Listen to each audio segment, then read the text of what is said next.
So, welcome to another history lesson about the Ottoman Empire. Today we are speaking about decline and the transformations of the 17th century, and specifically we are going to be looking at this question about why in the world did the Ottoman military grow so much in the late 1500s and 1600s, and why did people consider this a problem back in the day.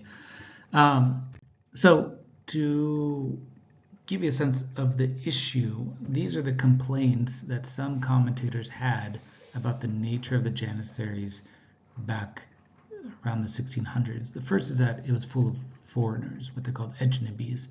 But with this, they don't mean like people from outside the empire. They mean people who weren't raised in the Janissaries through slavery. Instead, they were freeborn Muslims that somehow managed to work their way in or get themselves on the muster rolls, on the payrolls. And they didn't know what to do or how these people were getting in, etc. There was this complaint. And this they pointed out in their minds was the cause of the fact that the military was just swelling to huge proportions. Now, if you remember before, we'll go over this, but before there was, at least in terms of the Janissaries, were paid a wage. There's probably in the time of Mehmed II just 1,000 or 2,000 of them. In the time of Suleiman, a few thousand.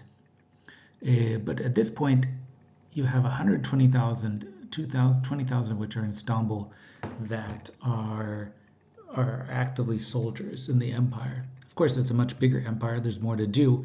But you also have all these people who are registered on the payrolls but are actually not fighting. They're just taking a wage, essentially. In this, there's no real clear clue about how many people were doing that, because in a sense, the actual troop, the state had lost control of the payrolls that had been outsourced to a Jewish family called the Zanunas. And so the soldier list was in their hands, and they didn't allow anyone other than themselves to access it. Now, on top of that, there's all sorts of other people pretending to be Janissaries because it came with a certain amount of privilege or respect or fear. So there's all sorts of people also just pretending to be Janissaries. In a sense, Janissaries became much more integrated into daily life. So going from a small group of maybe 1,000 people or so in the time of 1453, by the year 1600, they're an integral part of daily urban life. And that's because, as we'll see, many of them facing financial difficulties because the amount that they were being paid was no longer as much. Their coins their wages were being adulterated, etc. They turned to the crafts. They became craftsmen and artisans, urban workers in many ways. Some of them were, carpenters and cobblers and this sort of thing. Some were more gangsters, people working at the port, picking up different things, joining different guilds, etc. And so you have actually kind of the civilianization of the Janissaries during this period, and that's why you have 150,000 people non-fighting soldiers. A lot of people basically technically part of the Janissary, but at this point and decided it's much easier not to be in the fighting group, not to move on, and just preferred to get their wage when it came, if it came, and keep on their trade. And at the same time, because there were so many and such an integral part of the urban fabric, they were critically involved, interestingly, in actually overthrowing the Sultan multiple times, basically 5 times between 1622 and 1730. And just the threat of the possible overthrow was also enough to collapse a few governments. In 2 of those accounts, basically the Sultan himself was killed. So it wasn't just an overthrow, but it was an attempt to replace the Sultan completely, sometimes violently. But in all of these cases, as we'll see, the purpose was not to overthrow the entire government, but it was actually just to replace the Sultan with the next person in line. So to make sense of what was happening, let's go back to think about what it was the military made up of by 1600. So originally, let's say back in the 1300s when the Ottomans first came around, there were what called akinjis, raiders, and sometimes eventually Sipahis, right?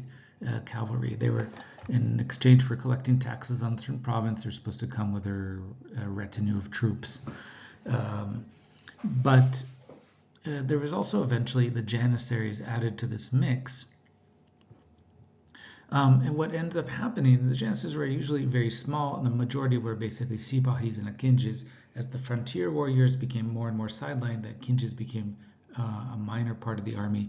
The Sipahis continued, but they started losing importance, especially as a lot of their places that were transformed, that they were collecting taxes for, became tax farms, and that is, they say, we'll get into this, but that income was outsourced directly, and instead they needed to rely much more on infantry, both regular infantry, people like the Janissaries who collect a regular wage, and irregular infantry like the Segban Corps. Segban means dogman, but doggers, I guess. They relied on these two groups more to basically deal with the new exigencies of military warfare in the late 1500s, early 1600s. So by this point, it became useless essentially to recruit just a few hundred, a few thousand people a year through the Devshirme, through the Pedjik. In fact, it was too hard, and there was many more possible people trying to get in and wanted to get in, especially if they were freeborn Muslims. And so the Devshirme, remember this selection process in which the government took male sons of non-Muslim communities in its grasp, that basically came to an end by 1600. But why was the Ottoman state needing to expand the core of the Janissaries? Well, one, in a sense, we're looking at longer and bigger wars, a need for a larger and more flexible army, and basically a societal need for spaces for more freeborn Muslims. So in terms of longer wars, what we're really looking at here is, if you look at the wars that they end up engaging with, you'll see that they actually they take a long time. Before, if you look at the initial campaigns, they were over after one season, maybe two. But now you have wars that stretch on for decades. And are very far away, right? They basically takes almost 6 months just to reach them with the army. It requires a massive logistical output to sustain the war, and they take for ages and ages. So, for example, these Ottoman Safavid wars in the late 16th, early 17th century are lasting about 12 to 15 years each. Same with this Ottoman Habsburg War. When the last one, the major conquest of the Ottoman Empire, is the conquest of the island of Crete. But that ended up taking about 20 years to complete, partially because the last they conquered most of it quickly, but then there were some holdouts on some forts and in some cities that were able to constantly be resupplied from the ocean, and so therefore it was difficult for them to conquer it.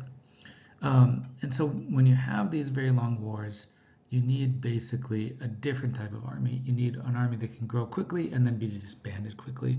And that's why they moved away from the Sipahis or feudal cavalry model, instead looking for ways to mass mobilize troops. In this sense, they had to basically find troops that could be paid wages instead of giving the right to collect taxes. And so they started relying more and more on Janissaries and irregular infantry. At the same time, this fit into their vision of what they needed, the demands of the people at the time, to essentially create more opportunities for freeborn Muslims, because now the majority of the population was Muslim, but there wasn't a way for them to basically enter the military, enter the state, have good and productive jobs. And so more and more people wanted to become part of this askari class, and therefore freeborn Muslims were finally given the chance to enter the Janissaries and to other groups in this period. So it's not just a downside of, the army is swelling, they can't control it, then nothing. But this change in the military meets the needs of the army at the time and of the society in many different ways.